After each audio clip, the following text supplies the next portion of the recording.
I didn't think it would be like this. I didn't think the air could actually feel thicker when trust dies.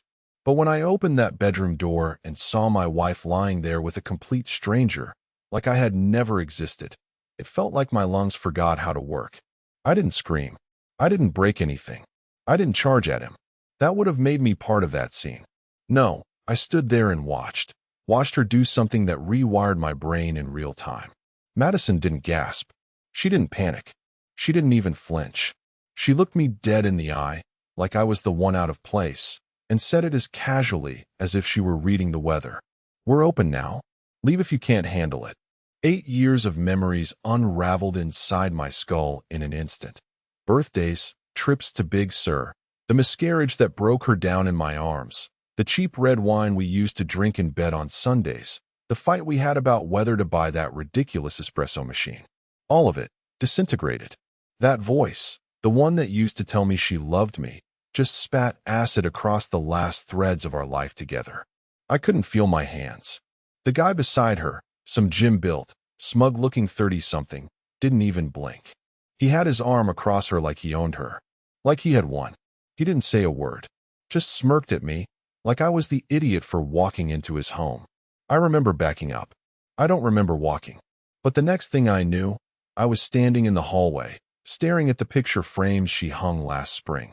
The one from Joshua Tree, where she was laughing so hard she couldn't breathe. I dropped my keys on the floor. I didn't even bend down to pick them up.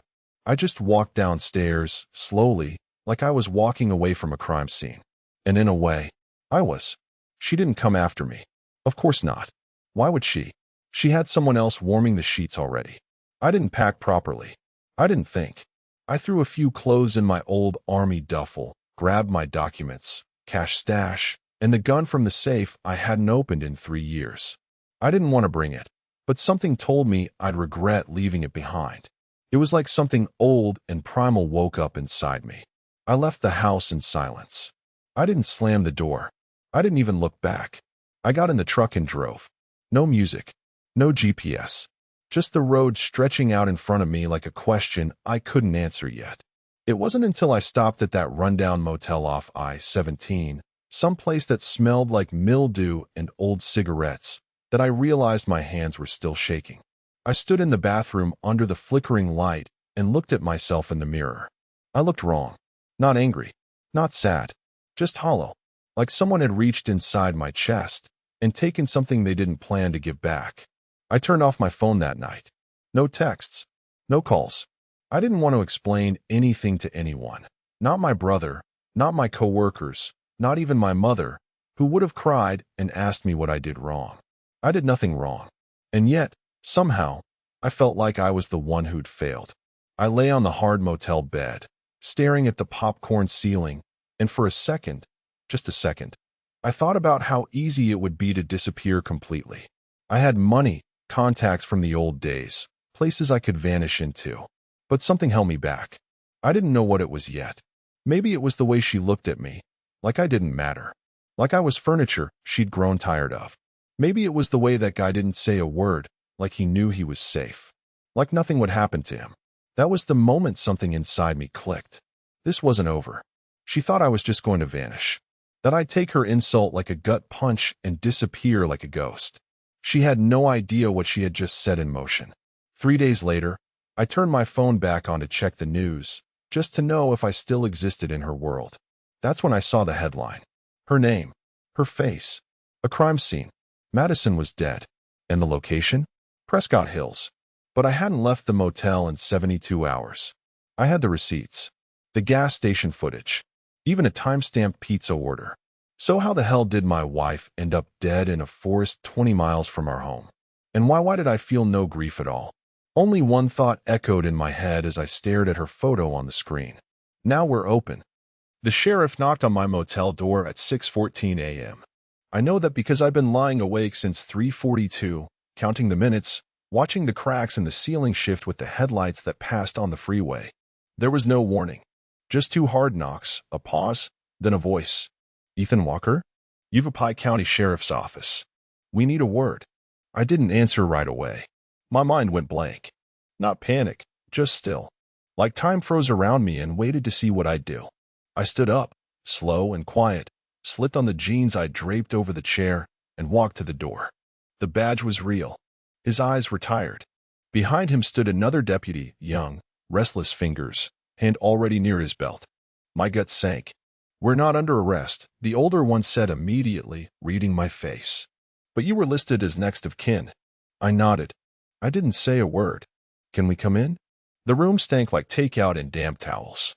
The table was cluttered with my laptop, an open Bible I'd found in the drawer, and my Glock, field stripped and laid out in pieces. Neither of them commented on the gun, but they noticed it. I saw the flicker in the young one's eyes. "Mr. Walker," the sheriff said, taking the single chair by the window, "your wife, Madison, was found early this morning, near Willow Creek Ridge." I looked at him, blankly. She was found in her car, off a dirt trail. Doors unlocked. Driver's window smashed in. Initial reports say blunt force trauma to the back of the head. Probably instant. Still, I said nothing. "You weren't home." I shook my head. "No." "Where have you been?" I reached into the drawer, handed him the motel receipt. 1 night, 2 nights, 3 paid in cash. I'd gotten lazy, maybe. Paranoid, maybe. But my name was still on it. "Did you speak to her since you left?" he asked. "No." "Did you know she was seeing anyone else?" I met his gaze. I didn't blink. "She made that pretty clear Friday night," I said. My voice was calm, too calm. He scratched something down on his pad. "I'm going to need a formal statement," he continued, "but for now, we just needed to find you. Rule you out. I'm not saying you're a suspect. Just the husband." "Ex-husband." I wanted to correct him, but the papers were still unsigned. The younger deputy stepped forward. "We also need to ask, do you recognize this man?" He pulled out a phone and showed me a photo. Blurry. Night vision camera still. A man getting into Madison's car late at night. The image was grainy, but the silhouette was unmistakable. The man from my bed. I nodded once. "Name?" "No idea. Never seen him before that night." I left. He stayed. The sheriff leaned back. "He's not answering calls. We've checked his last known address. Apartment's empty. No forwarding. No job. No prints in the system. Nothing. So the guy who looked like he had it all figured out just vanished? Something wasn't right. Something deeply wrong slithered under the surface of this.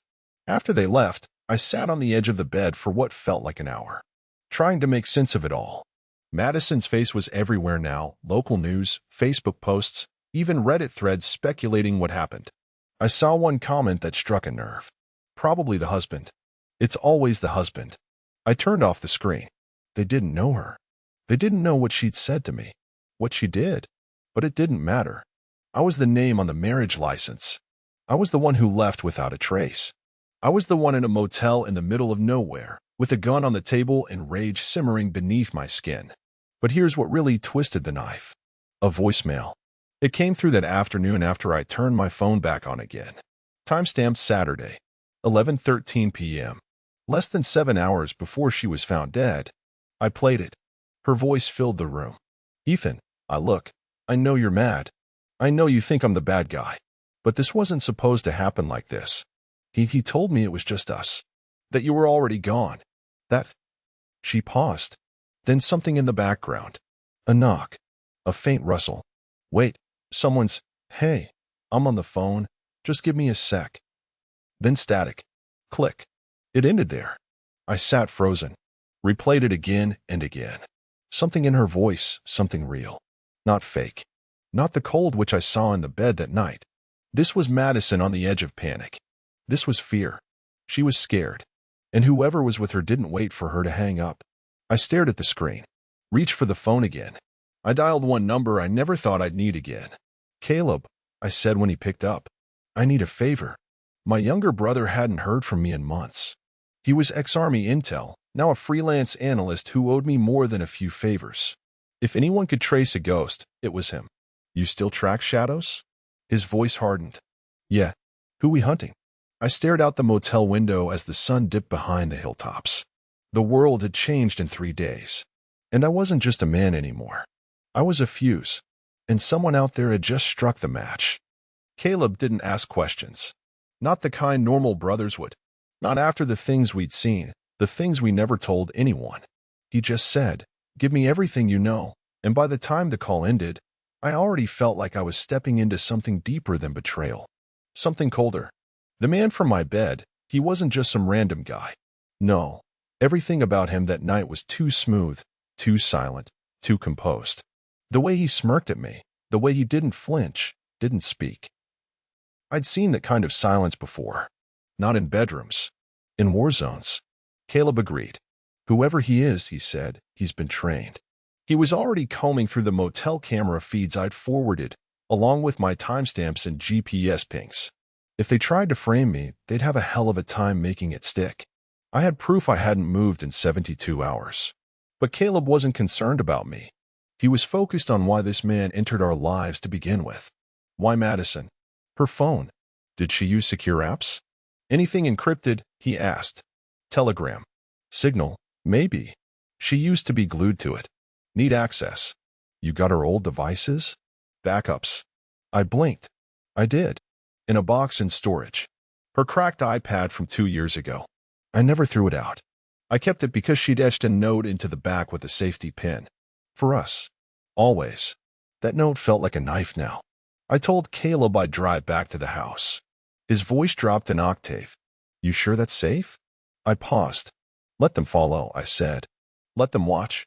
I want them to know I'm not hiding. So I went back. I pulled into the driveway just after dark. The porch light was off. Police tape still fluttered across the front door, slashed like a warning. A patrol car sat across the street, engine idling. Eyes on me. I unlocked the side gate, walked around to the basement, used the spare key hidden in the dog statue, same place since 2016. The air inside was stale. Cold. No scent of her perfume anymore. Just dust and ghosted memories. I didn't go upstairs. I couldn't. Not yet.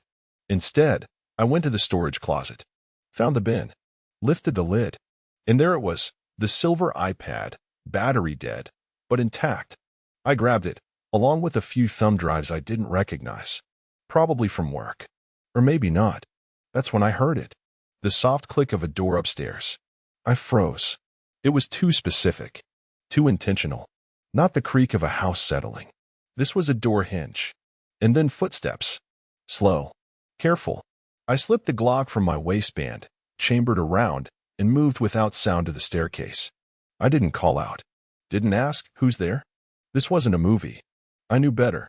The footsteps moved toward the hallway, toward the master bedroom. Toward that room. I stepped into the hallway and caught a flicker of movement, someone ducking behind the door. I raised the gun. Quiet breath. Steady hands. One step closer. Another.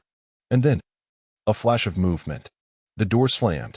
Heavy feet pounding back across the floor, down the hall, down the stairs. I chased, but the front door flew open before I made it past the kitchen. By the time I hit the porch, they were gone. A black hoodie disappearing into the tree line. I didn't chase. I didn't yell. I just stood there, heart racing, staring into the dark. They were searching for something, and they knew I'd come back for it. Inside, I locked every door, pulled the blinds, reconnected the iPad to charge, plugged in the thumb drives to my backup laptop. One of them was corrupted, useless. The other? A folder. Labeled, Ray. That wasn't her boss. Or a friend. I didn't know anyone named Ray. Inside the folder were files, lots of them. Scanned documents. Contracts. IDs. A few foreign. Some had my name in the margins. That made my skin crawl. And then a video. I clicked play. The screen flickered. Madison was in a car. Filming herself. Okay, if you're watching this, something's gone wrong, she said. Her voice was shaky. I was darting to the mirror. I was stupid. I should have told you everything from the start. But I thought I could control it.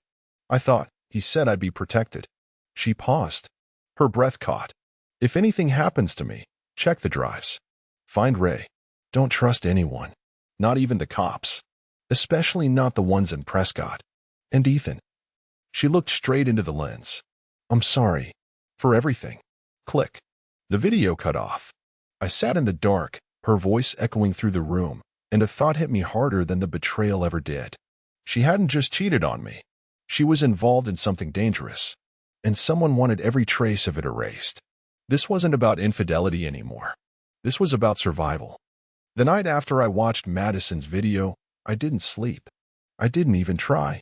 I sat in the kitchen with every light off, my Glock on the table, her iPad in my lap, and the thumb drive still jammed into the side of my laptop like it was holding the room together. Every few hours, headlights would sweep across the windows, some neighbor getting home, or maybe someone watching to see if I'd run again. I didn't. I couldn't run now. By dawn, the only conclusion I had was that Madison had been in way over her head. And so was I. I sent the video to Caleb through a secure drop. 10 minutes later, he called. She's scared. Legit scared. Not staged, he said. But the guy she mentions, Ray, he's not a ghost. I pulled a trace. My pulse quickened. Who is he? Raymond Alden. Ex-2D contractor. Got bounced in 2017 for operational misconduct. Since then, off-grid. Last known paycheck was through a shell company in, get this, Prescott. The same damn town where Madison's body was found. He specializes in psychological ops, Caleb continued. Recruitment. Leverage. Sometimes blackmail. If Madison got tied up with him, this wasn't just cheating, Ethan. I already knew that. She said she thought she'd be protected. She wasn't, Caleb said bluntly. And if he's tied to whatever this was, you're next. I stared at the wall across from me. My wedding photos still hung there. Madison in white, smiling at me like I was the only man on earth. I wanted to smash it. I wanted to scream. But I didn't. Instead, I did something worse. I forgave her, just a little, because that fear in her voice, that wasn't the voice of a liar. That was someone already being hunted. Later that afternoon, I went back through the iPad.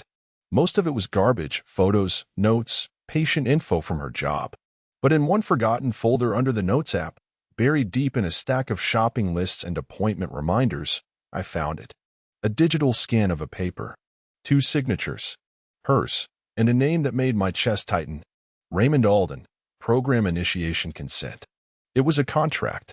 Not long, but chilling. 10 grand a month. NDA. Participation in Controlled Exposure Modules. A clause that mentioned domestic psychological fidelity analysis.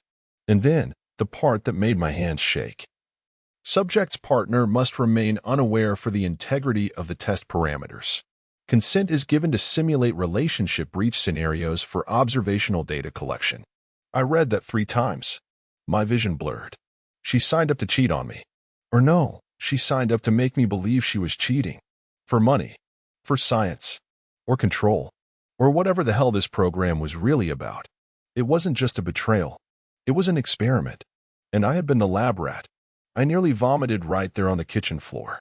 All the memories, her pulling away from me emotionally, suddenly needing more space, new friends, strange overnight shifts, the sudden coldness in her eyes. None of it had been real. Or maybe all of it had. The lines were blurred now. What had she known? What had she felt, if anything? I called Caleb back. She signed a contract, I said. She agreed to pretend to cheat. Pretend? I don't know if the guy was real.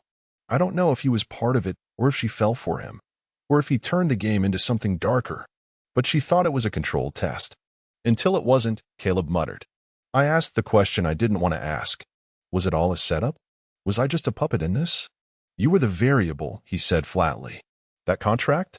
It wasn't for her. It was for you. They wanted to watch what happens when a man gets pushed to the edge. The reactions. The spiral. A cold weight dropped into my gut. They were watching me. Every meltdown. Every emotion. My whole damn heartbreak was a controlled detonation for their research. I thought back to the way she looked at me that night. So calm. So rehearsed. We're open now. Leave if you can't handle it. Now it made sense. She wasn't just mocking me. She was reading a script. But something went wrong. Maybe she broke the rules. Maybe the other guy wasn't part of the program. Maybe she tried to pull out too late. Maybe she really did start fearing for her life. It didn't matter anymore. Because now she was dead. And whoever started this show didn't plan on letting me walk out during the final act.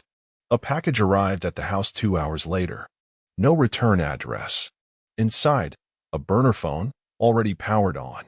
It rang 5 seconds after I picked it up. Ethan, a voice rasped. Male. Older. Calm. We need to talk. You weren't supposed to see those files. I didn't answer. Meet me at the observation deck on Granite Point. Sunset. Come alone. The line went dead. I stood in my kitchen holding that phone, every nerve in my body screaming. This wasn't random. This was precision. They knew I had the files. They knew I'd dig. And now they wanted to meet. I slipped the Glock into my holster, looked at the fading daylight outside. They thought I'd come alone. They thought I'd come afraid. They had no idea I was already dead inside. And that made me more dangerous than they could possibly imagine. Granite Point was quiet that evening. Too quiet for a place that usually attracted hikers, kids with cameras, couples pretending not to argue. I parked half a mile down the trail and approached on foot, keeping off the path. The sun hadn't dipped behind the ridge yet, but the light was dying fast, bleeding everything in gold and shadow. Wind moved through the trees like whispers, nervous, sharp. The observation deck itself was a wooden platform bolted to the edge of a cliff overlooking the valley. A perfect place to look out, or push someone off. I stopped 20 yards short and crouched behind a thicket. I scanned the platform. Empty, at least visibly. No movement, no shapes, no rustling. Just an open expanse, and that sickening silence that tells you you're not alone. The burner phone buzzed in my jacket.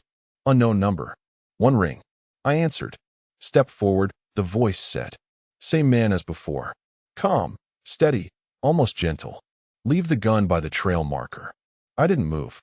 You're exposed from 3 angles, he added, like a teacher explaining a math problem. Sniper ridge, tree cover to your left, and the birdwatchers blind up the hill. You can reach for it, if you're ready to say goodbye. I clenched my teeth, took out the Glock, dropped the magazine, chambered the round back into the slide, and placed both parts under the wooden trail sign. I stepped forward. He was waiting. Raymond Alden wasn't what I expected. Not a brute. Not even sharp-looking. He wore an old forest ranger's jacket, scuffed boots, and a baseball cap pulled low. Clean-shaven, soft hands. He looked like someone's retired uncle, not the man responsible for psychological warfare and, possibly, my wife's death. He didn't smile. Didn't move. Mr. Walker, he nodded. You made good time. You know why I'm here. I do. He motioned to a bench. Sit. I didn't. He sat anyway. You watched the video, he said. And now, I suppose, you have questions. I walked closer, but not too close. You ran a psychological experiment on my marriage. We ran a controlled behavioral dynamics program. He corrected. Your marriage was the environment. Madison was the consenting participant. She didn't consent to die. No, he said quietly. She didn't. There was something in his tone. Regret? Or the performance of it? I crossed my arms. What did you do to her? Ray looked out at the valley. We built something too big, he said. We thought we could contain it. We thought if we monitored enough variables, ran enough simulations, no one would get hurt. But these aren't simulations, are they? Not really. He looked at me for the first time. You loved her. I trusted her. He nodded like that was somehow worse. She didn't want to go through with the final phase. She reached out to someone she shouldn't have. Someone outside the chain. That broke protocol. I took a step closer. Who killed her? That's what I'm trying to find out. I laughed. Short, humorless. You don't try to find things out. You arrange them. He reached into his coat slowly, watching me the whole time, and pulled out a small manila envelope. Set it on the bench beside him. That's everything she gave us. Everything she uploaded to the archive before she went dark. You'll want to read it. I didn't move. She was scared, Ethan. Not of us. Of him. My heart beat once, twice, harder. The other guy? He nodded. He was never part of the program. She brought him in after. Broke protocol. He wasn't one of ours. He stopped. Tilted his head, listening. Then a rustle behind me. Too close. I spun. A man charged from the trees, arm raised, flash of silver. I dropped low, instinct snapping back like a muscle memory, and tackled him as the blade sliced where my neck had just been. We hit the ground hard. His knee smashed my ribs. I rolled, grabbed his wrist, slammed it into the ground. Once. Twice. The knife dropped. Ray was on his feet, but didn't move. Watching. I got on top of the guy, short hair, young, wiry, strong. I recognized him. The man from the bed. His mouth twisted into a grin that didn't reach his eyes. Should have stayed gone, he hissed. I punched him. Hard. Once. His head snapped back, lips split. He laughed. Ray stepped forward and pulled me off. "That's enough," he barked. The man on the ground wiped the blood from his mouth and spat. "Tell him the truth," I snarled. "Tell him what you did to her." He looked up at me, grin fading. "I loved her." The words landed like a gunshot. He meant it. I froze. Ray's voice was cold now. "Take the envelope. Go." I turned to him. "What about him?" "He'll be handled." I didn't trust either of them, but I took the envelope. As I backed away, the man on the ground spoke again. "She wasn't afraid of me, Ethan," he whispered. "She was afraid of what you'd become when you found out." My spine went cold. I walked into the trees, every part of me on fire. I didn't know who was lying anymore. But one thing was clear. I had just walked into the center of something rotten, and the roots went deeper than I ever imagined. I drove until my vision blurred. Didn't matter where, just away. Gravel crunched beneath my tires as I took a sharp turn off the highway and into some forgotten logging trail north of Mayer. Pines closed in tight. I parked beneath a canopy of trees, killed the engine, and sat there in the silence, gripping that envelope like it might explode. I didn't want to open it, because deep down, I already knew whatever was inside would change everything again. And I wasn't sure how many more hits my mind could take without shattering for good. But I did it anyway. I slid it open with the corner of my motel keycard. Inside were 4 printed pages, a memory card taped to the last one, and a folded sticky note in Madison's handwriting. That handwriting had once meant birthday cards, grocery lists, jokes left on my car windshield when she used to come by my office just to bring me lunch. Seeing it now felt like being kicked in the chest. It said, "If you're reading this, they gave up. Or I'm dead. Please, Ethan, don't let them bury this. M." I spread the documents out across the dash. The first page was a log. Her own words. She'd kept records, timestamps, sessions, even quotes. She called it phase drift. Day 14. Told to repeat scenario C. 3. Unexpected partner confrontation. Emotional coldness required. I hesitated. I don't want to hurt him this deeply. I told Ray. He said, "He's stronger than you think." Day 21. Brought an external actor. Against contract. Told Ray after. He called me reckless. But I needed someone real. The simulations were failing. Ethan isn't reacting the way they predicted. Day 30. I think they're watching him outside the test scope. They want to see what he'll do when he snaps. But he won't. That's not who he is. Unless they make it who he has to be. Each line punched harder than the last. She knew. She knew I was being broken on purpose. That her coldness wasn't just an experiment. It was a slow emotional execution, and someone was watching with a clipboard and a stopwatch, waiting for me to crack. The second page was even worse. It had my name, my photo, military records, deployment notes, psychological evaluations. They profiled me. Before any of this began, I'd been targeted. Ray, or whoever was above him, hadn't chosen Madison randomly. She wasn't just his former test subject. She was recruited to get to me. The line that froze me came from the top margin, circled in red ink. Subject shows abnormally high impulse control. Prolonged emotional suppression expected. Risk of delayed collapse. Primary objective, observed detonation under betrayal conditions. Full psychological rupture is the goal. I dropped the page. The bastards weren't observing me. They were breaking me like a machine. A trial horse. Poking and prodding until I snapped. And she'd signed up for it.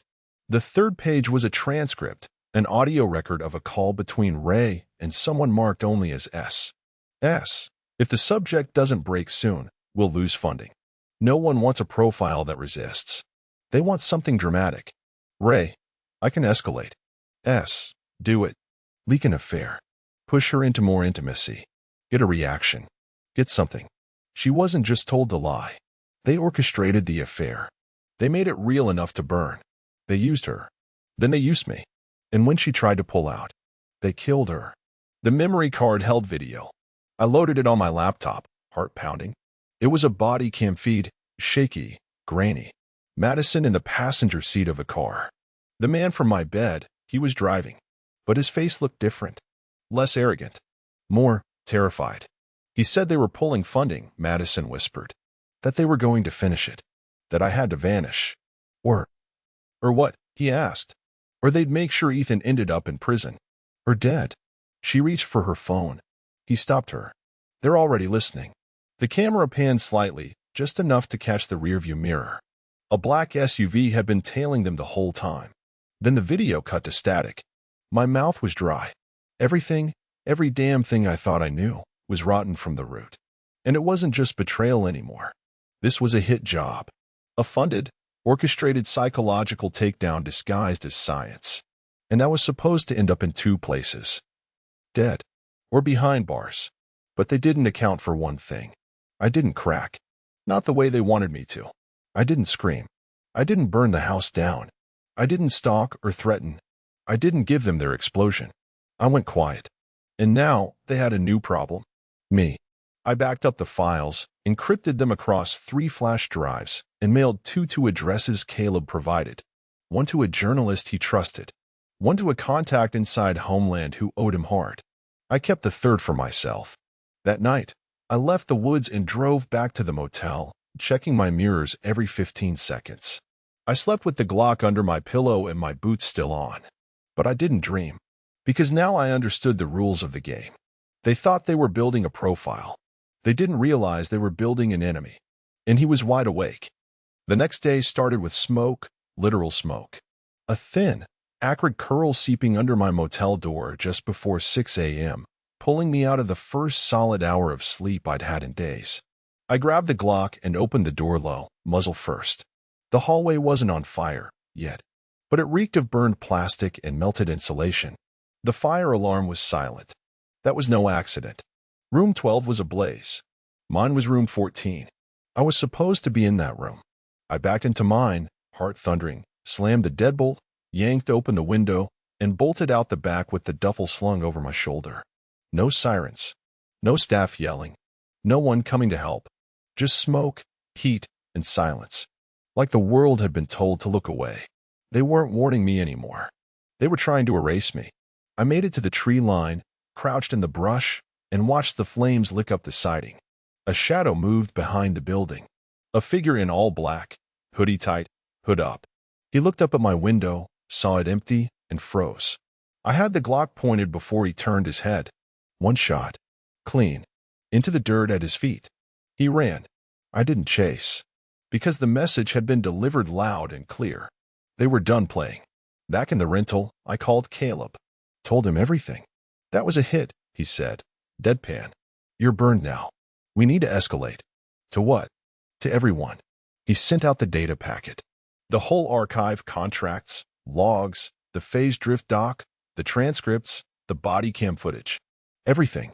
He blasted it to 7 different people. His journalist contact in D.C., a former Marine colonel with ties to oversight committees, a digital leak site, a watchdog group for illegal research ops, and 3 burner accounts we'd used to feed the internet if things went sideways. His voice was hard, surgical. I hadn't heard that side of him in years, not since Kandahar. They'll come harder now, he said. I want them to. No, Ethan, Caleb growled. You want them exposed. Revenge is emotional. This is surgical. I know what I'm doing. No, you don't, he snapped. You're not seeing straight. You think this ends with some dramatic standoff? With a headline that clears your name? I think it ends, I said, when the people who turned my life into a science experiment pay. There was silence on the line. Then, fine, but you follow my lead now. You deviate once, and you're dead. He hung up. I moved safe house to safe house, never staying more than one night. Abandoned cabins, cash rentals, a shipping container tucked behind a warehouse in Cottonwood. I slept light, ate less, watched the feeds, Twitter, Reddit, local news. At first, nothing. Then a spark. The video of Madison started circulating. Not the full archive, just the part where she said, they'll either kill me or put Ethan in prison. Comments exploded. Conspiracy nuts, armchair detectives, old friends of Madison's who suddenly remembered she'd seemed off those last few weeks. Her coworkers, who posted condolences under the headline of her death and now reposted the clip with captions like, what really happened to Madison Walker? And then the news segment aired. Local NBC affiliate. Psychological experiment gone wrong? They played audio from the contract. Blurred my face. Talked about experimental manipulation, illegal funding, consent violations, and death under suspicious circumstances. Ray's name wasn't mentioned yet, but the dam was cracking. And behind that dam, the Real story waited, one that could flatten careers, agencies, entire branches of defense-adjacent contractors. I wasn't just fighting for revenge anymore. I was a loose end in a billion-dollar cover-up. That night, I got a message from one of Caleb's sources, an encrypted voicemail from a burner. A woman's voice. Calm. Measured. You're not safe, Mr. Walker. They've issued a black-level containment directive. Not arrest. Erasure. Do you understand? I didn't answer. Just played it again. Erasure. Not just kill. Delete. Like I'd never existed. I packed the bag again. Rechecked the weapon. Counted the backup drives. And that's when I noticed it. One drive. Missing. My breath caught. I tore the bag apart. Every pouch. Every fold. Nothing. Then I saw it. Something small tucked under the bed frame. A business card. No name. Just a symbol. An Ouroboros. The snake eating its own tail. I knew that symbol. Madison wore it once. A charm on a bracelet she said she got from a patient. I thought nothing of it. I never asked. But now it wasn't just jewelry. It was a message. And I wasn't just being followed. I was being invited. The building was hidden in plain sight, just like everything else they built. I found it just after midnight, 30 miles outside of Sedona, nestled behind a corporate complex that used to house a pharmaceutical company before they downsized. Caleb traced the origin of the memory card's metadata to a relay server that pinged from this location exactly 2 minutes before Madison's body cam feed cut off. It wasn't just where the footage passed through. It was where the footage ended. The Ouroboros symbol on the card matched the one etched into the steel plate outside the entrance, half buried in vines. No lights. No movement. The parking lot looked abandoned. But the grass was cut. The paint on the doorframe was fresh. A place pretending to be forgotten. I didn't walk in through the front. I parked half a mile out, dressed in black, crept through the brush under a new moon with the wind at my back and adrenaline replacing blood in my veins. Every sound felt louder than it was crunching gravel, distant crickets, my heartbeat pounding in my ears. The side of the building had a service ladder. Padlocked. I brought bolt cutters. The climb was slow. Careful. Rooftop was flat, lined with gravel and one rusted HVAC unit still humming like it had purpose. I found the ventilation grate Madison mentioned in her digital notes. Removed the cover. Slipped in feet first. The drop wasn't far. Inside was quiet. Clean. Too clean. The hallway I landed in looked nothing like an abandoned office. Polished white floors. Seamless walls. Like a lab. Like a facility that still had funding and no intention of shutting down. I held the Glock tight and moved slowly, checking corners, doors, angles. I counted 12 rooms on that wing. 10 were empty. 2 were not. One held a server rig. The hum of data pulsing through wires. Cables running floor to ceiling, blinking green lights syncing like a heartbeat. On the wall was a corkboard filled with photos, my photos. Me at the gas station. Me at the motel. Me walking into a coffee shop 3 days ago. Surveillance shots. Timestamped. Labeled. Subject E. Walker. Stability window. D+27. My hands went numb. They'd been watching me everywhere. Every step I thought I'd taken in secret wasn't. The second room held something worse. A chair bolted to the floor. Leather straps. A camera mount overhead. A two-way mirror across from it. The walls were soundproofed. This was a confession room. Or a pressure cooker. There were stains on the floor. And a familiar scent I hadn't smelled in years, copper, antiseptic, old sweat. Madison sat here. I felt it in my bones. She screamed in here. I wanted to burn the whole place to the ground. But not yet. I took photos. Everything. Every inch. Every document I could snap. A blueprint tacked to the wall showed underground levels, plural. Sub B, Sub C, something labeled Drift Unit A. I didn't know what that meant. Yet, I started backing out quiet, careful, when I heard it. A voice. Male. Confident. Muffled by the hall but drawing closer. Check the west wing. If he's here, he's not getting out. I dove into the nearest room, slid under a desk, and killed my phone. Footsteps echoed off the walls, slow and measured, a hunting rhythm. Not cops. Not guards. Operatives. They didn't shout warnings. They didn't sweep. They stalked. I held my breath, watched boots pass in front of the doorway. Then a pause. The boots turned. One step in. Two. I saw the pistol in his hand. Suppressed. Military grip. He moved toward the desk. I waited until I saw his shadow cross the edge. Then I lunged, grabbed the inside of his ankle, yanked hard. He went down sideways with a grunt, but he didn't drop the gun. I struck his wrist. Once, twice, he fired. Silenced shot into the ceiling. I smashed his head into the floor. Twice. He stopped moving. I took his ID badge. No name. Just the Ouroboros. Again. The third time I'd seen it. It wasn't a symbol. It was their brand. I checked the corridor clear and slipped out the back the way I came. Didn't run. Just moved fast. Silent. Like a ghost that had seen enough. I drove until sunrise, jaw clenched, ribs aching from where he'd landed a knee in the struggle. At a gas station outside Flagstaff, I called Caleb. I found it, I said. What? The nest. The center. The lab. They never shut it down. They just buried it. You going alone? They almost buried me with it. He didn't speak for a moment. Then, we have to go public. Full data dump. Names, faces, funding trails. No, I said. He went quiet. No. He repeated. We're not just exposing them. We're going to rip them out by the roots. They ran a project. They studied how a man collapses under betrayal. Let's show them what happens when he doesn't collapse. Caleb exhaled sharply. A half laugh, half-worn sigh. Then you better start writing the final chapter, Ethan. Because they won't let you write another. I looked in the rearview mirror.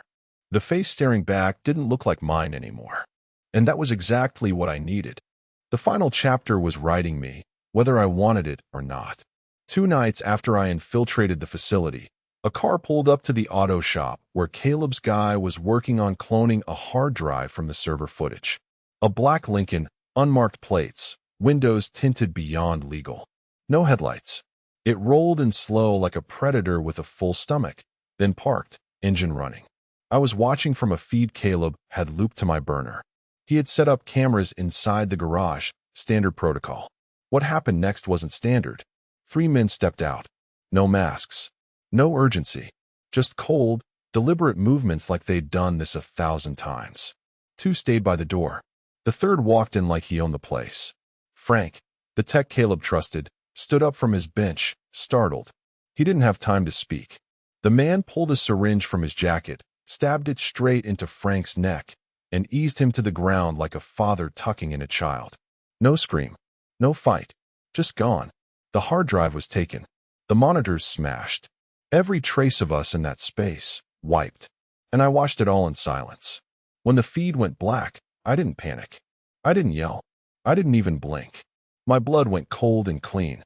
The kind of quiet that settles on soldiers before a charge. They thought they'd shut me up. They just sharpened me. I met Caleb in person that night. First time since this mess began. We didn't hug. Didn't shake hands. We just stood under a burned-out street lamp in a forgotten cul-de-sac near Camp Verde and exchanged war looks. You saw it, he asked. I saw it. They know we're on offense now. They always knew. They just didn't believe we'd keep going. He passed me a satchel. Inside, 2 new drives, a burner laptop with air-gapped encryption, and, most importantly, a file labeled funding. That's where it got ugly. This wasn't some rogue agency experiment. This was a private contractor operation funded by a DC shell corporation with deep ties to former intelligence officers. Black money. No oversight. Hidden beneath the bones of a company that used to supply behavioral algorithms for recruitment services. They weren't just studying people like me. They were refining methods to break them. And then, sell those methods to anyone with a wallet thick enough. Private militaries. Foreign intelligence. High-value asset control. It wasn't research. It was conditioning. What they did to Madison and me. Prototype. Field test. She wasn't the only one. There were others. One name repeated, Project Seraphim. We dug, and what we found was horrifying. Men with broken marriages and sealed psych records. Women flagged in healthcare networks for sudden behavioral changes. All traced back to one variable, an anonymous recruiter contact usually following a traumatic event, offering therapy stipends or behavioral studies participation. 10 grand here, 15 there. They used people on the edge, pushed them until they broke. And when someone didn't, they got erased. Like me. The next day, a video went live. Caleb used his journalist contact to spread it. A 42-minute expose, cut with black and white confessionals from other survivors. Men who had nothing left to lose. Women who had run. Some with their faces blurred. Some who didn't care anymore. The footage of Madison's last message was the opener. Her voice, raw, desperate. They said he wouldn't survive it. But he will. He always does. I just hope he doesn't forgive me. I don't deserve it. The view count crossed 50,000 in the first 4 hours. By dawn, it was on the news. By noon, the Ouroboros symbol was trending on every major social platform. They tried to suppress it. Mass reporting, copyright strikes, takedown notices. Didn't matter. Too many mirrors. Too many backups. We'd ripped the gate open, and the wolves were pouring through. I wasn't just a loose end anymore. I was the match. That night, a package was delivered to the address I'd left for emergency contacts. It was wrapped in brown paper. No return label. Inside, a VHS tape. And a note in block letters. Final phase initiated. You should have stayed broken. I didn't laugh. I didn't get angry. I watched the tape. It was old. Flickering. Footage of me, years ago. During deployment. Some op I thought had been buried. Footage from a drone. Me dragging a wounded civilian through crossfire. A building blowing behind me. Screams. Then, hard cut. Madison. In the chair from the lab. Pale. Thin. Her voice a whisper. If he sees this, he'll know. He'll know I tried. She looked straight at the camera. They said he'd become what they needed. A ghost. A weapon. I told them he was more than that. That he'd find the truth. A pause. Then her last words. Don't follow the trail anymore, Ethan. The trail ends with you. And the screen went black. I stared at it long after the tape ended, the static burning into my retinas. She knew. She knew how far they'd go. She knew I'd never stop. And now? Now the end wasn't coming from them. It was coming through me. And nothing was going to survive what happened next. It was never about survival anymore. That phase was over. The minute I saw Madison on that tape, broken, hollowed out, resigned, something inside me shifted from endurance to execution. They had taken everything. My wife, my peace, my name. And now they were trying to take history too. Erase the tape, erase the data, erase her, erase me. But it was too late. I was the trail now. I didn't go dark. I went loud. The next morning, I walked straight into the press briefing outside the Yavapai County Sheriff's Office. Cameras flashing. Local and national media gathered after the viral leak lit a fire under the AG's office. A journalist was reading a statement about whistleblowers, contractor abuse, and psychological warfare violations. And then I stepped into the shot. I said one sentence. My name is Ethan Walker. I was patient zero in Project Seraphim. My wife was their first casualty. And I have proof. You could feel the oxygen leave the street. I handed a folder to the journalist, one of the originals. Physical copies. A mirrored USB embedded in the spine. The truth in ink and code. Behind me, the sheriff's deputy reached for his radio. I walked off before he could finish his sentence. By that night, my face was everywhere. Some called me a whistleblower. Some called me unstable. Some said I made it up. But the archive was real. The video was real. The symbols were everywhere. And then the real shock dropped. A leak from inside the Department of Defense. Anonymous, encrypted, brutal. An audit memo from 4 years ago. Seraphim oversight. Flag for internal ethics breach. Cease or contain immediately. Contractor refuses compliance. It had been reported. Buried. Ignored. And the line that set fire to everything? Subject E. Walker unaware of inclusion. Consent bypassed per waiver subsection C, 17. Full trauma immersion recommended. Observer stationed. Handwritten next to it. Monitor until collapse. Containment if not achieved by day 60. They didn't just watch me. They scheduled my collapse. Madison hadn't recruited me. She hadn't even found the program. They found her through me. And when she went off script, when she felt too much, They silenced her. But now it was all boiling over. The next 48 hours were chaos. The facility I broke into? Raided. Half the data already scrubbed. Empty chairs, erased drives, clean floors. Raymond Alden? Disappeared. But then Caleb found something they missed. Tucked in a dead server node was a name. Just one. Not Ray. Not a handler. Not even a field agent. Dr. Leslie Kincaid. Former neuroscientist. Behavioral mapping architect. Fired from 3 universities. Later rehabilitated through private contracts in Denver. Then gone. Until now. Buried in a contractor roster for a shell company operating in Mexico City. And a flight manifest from Phoenix Sky Harbor 3 days prior. Listed under an alias Caleb Cracked L. Kennard. The same day I received the VHS. They'd sent me Madison's final message just before relocating the architect of her death. They wanted me to see it. They wanted me to chase. A test? A trap? Didn't matter. Because I was going. I told Caleb. He fought me. Screamed, even. Said I was walking into the final box. That they'd kill me the second I crossed the border. I didn't care. If this was the final act, then the curtain was going to fall with fire. At midnight, I crossed into Sonoyta, Arizona, under a forged identity Caleb arranged. I left behind the name Ethan Walker like a dead skin. What I carried instead was everything. 2 hidden drives. The original bodycam footage. Every internal memo and psychological report. A full video statement, confession style, that would auto-send to every contact in Caleb's network if I failed to check in by 5 p.m. the next day. Insurance, truth, leverage, and death. Because I wasn't coming back until I faced her killer. Not Ray. Not the fake lover. Not the sniper in the trees. The woman who designed this. Dr. Leslie Kincaid, the mind behind the curtain. The one who treated grief like a lab rat and trust like a scalpel. I followed the trail Caleb stitched together. Cargo manifests, encrypted texts, a single leaked ping from a burner sim. It led to a private villa outside the city. Surveillance showed guards. High walls. Cameras masked as lights. I didn't care. I had a plan. I had clarity. I had nothing left to lose. I watched from the hilltop through stolen binoculars as a black SUV pulled through the gate. A woman stepped out. Blonde, tall, lab coat under a loose overcoat. Not running. Not hiding. Home. I felt my breath slow. My muscles ease. It wasn't adrenaline anymore. It was finality. I packed the drives, checked my weapon, loaded my last round. I didn't say goodbye to anyone. I just whispered one thing to the desert wind as I stepped into the darkness. This is for Madison.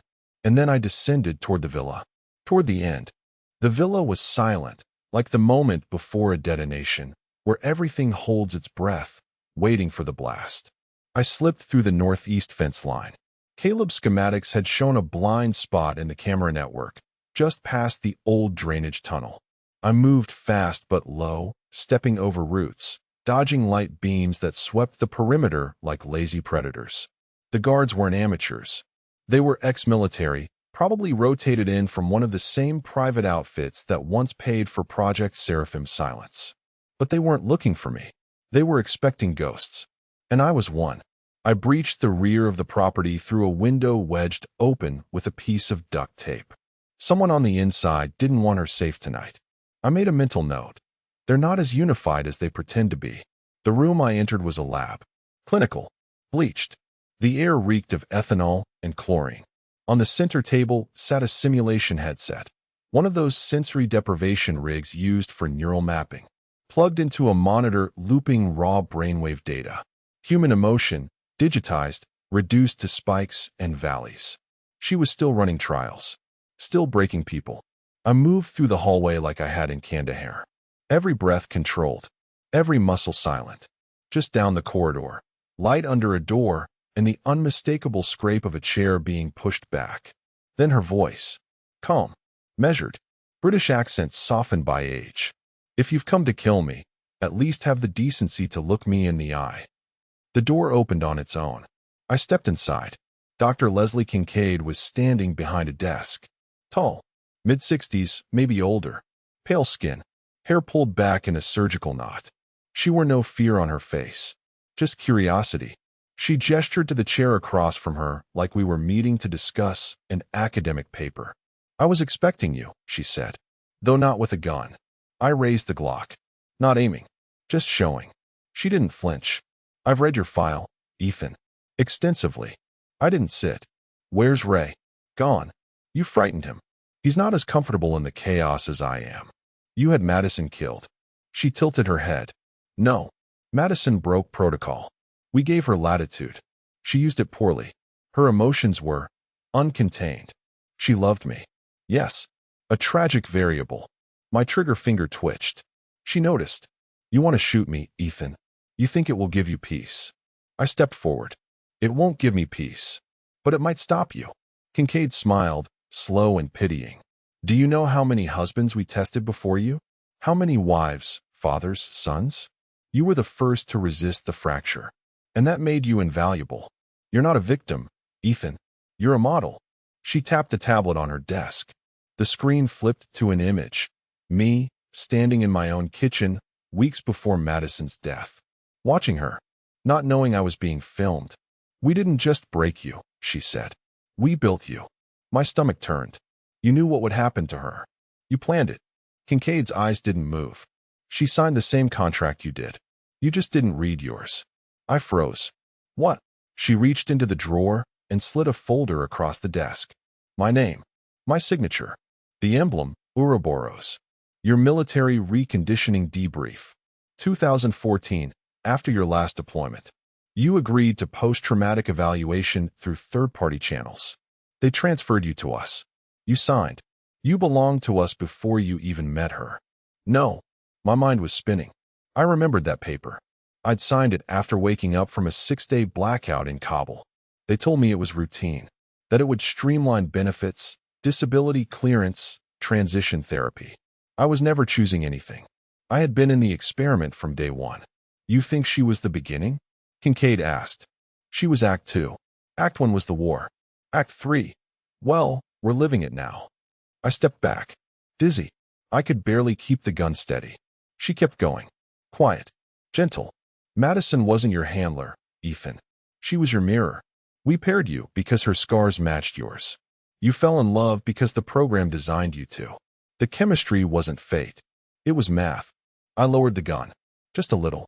She smiled. That was her mistake. She thought she'd won. I forgive her, I said. Kincaid blinked. What? I forgive Madison. And then I shot her. Twice. Center mass. She collapsed like a puppet with its strings cut.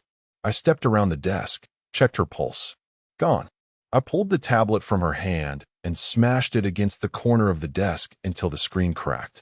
Took her hard drive. Grabbed the records. Swept every room for intel. Then I set the lab on fire. No drama. No gasoline can. Just 3 chemicals from the shelf. Acetone, sodium chlorate, and ethanol, and a spark. The place went up with a quiet whoosh. I walked out into the desert, flames rising behind me. Not running. Not hiding. Just done. As the sun broke over the hills, I stood on a ridge and watched the smoke dance in the wind. The monster was dead. But the program? The program was watching. And it wasn't over yet. The morning after I burned the villa, I sat alone at a truck stop diner off Highway 8, somewhere between Gila Bend and nowhere. My clothes still smelled like smoke. My hands had stopped shaking, but the silence inside me had become a living thing. Not peace. Not closure. Just emptiness. The kind you earn. The waitress poured me coffee without asking, her eyes flicking down to the blood-spattered sleeve I hadn't thought to change. She didn't ask questions.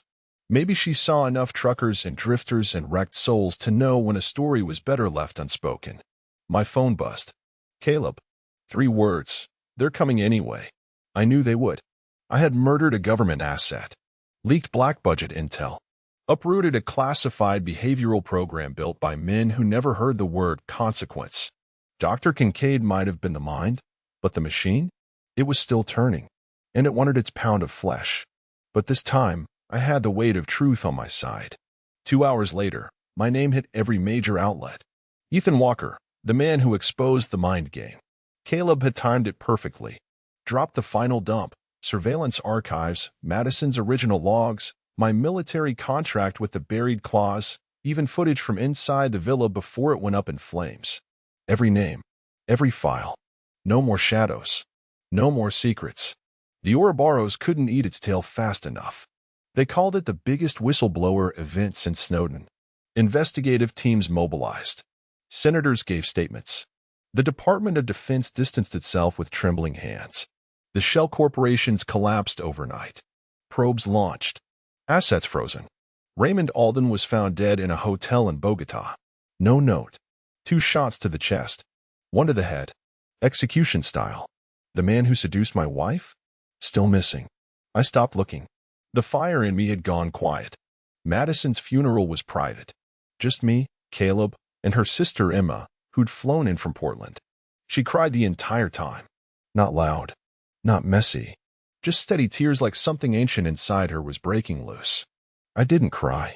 I had done all my crying in a motel weeks ago, while the woman I loved stared at me through a flickering screen and told me she was sorry for things she hadn't even understood. At her grave, I didn't speak to the sky. I spoke to her. I know now, I whispered. It wasn't all fake. You loved me, even when you were lying. Even when you were caught in the storm. And I forgive you. Not because you earned it, but because I need to be free. I left her wedding ring on the headstone, not as a symbol of ending, but of release. It's been 3 months. The story is already fading from the headlines. America has a short memory for the uncomfortable, but I haven't stopped moving. Caleb and I rent a cabin upstate, deep in the woods, surrounded by no one. No signals. No names. Every so often, someone from the old world finds us, an analyst, a victim, someone who saw themselves in the story and wants to fight. We train them. We prepare them. Because Seraphim wasn't the only project. It never is. There are others. Other programs. Other ghosts. I live now in the space between silence and storm. Between who I was and who they made me. I'm not healed. I'm not redeemed. But I am awake. And I've made peace with the truth. I will never get my old life back. But I will make damn sure no one else loses theirs the way I did. They thought I was a case study. They thought I was a variable. They thought I'd break. But I became the one thing they never designed for her. The end of their equation.